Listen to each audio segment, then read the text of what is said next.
बानो कुदसिया ने ना एक दफ़ा कहा था कि हिजरत करें क्योंकि हिजरत में बका है।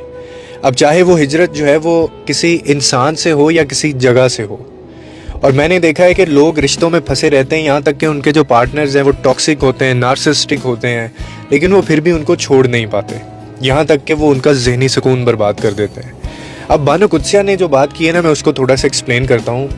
देखिए, हिजरत जो होती है ना, वो हमेशा ज़मीन बदलने का नाम नहीं होती। बाज़ औक़ात ये दिल की एक खामोश तब्दीली होती है, जिसको इंग्लिश में डिटैचमेंट कहते हैं।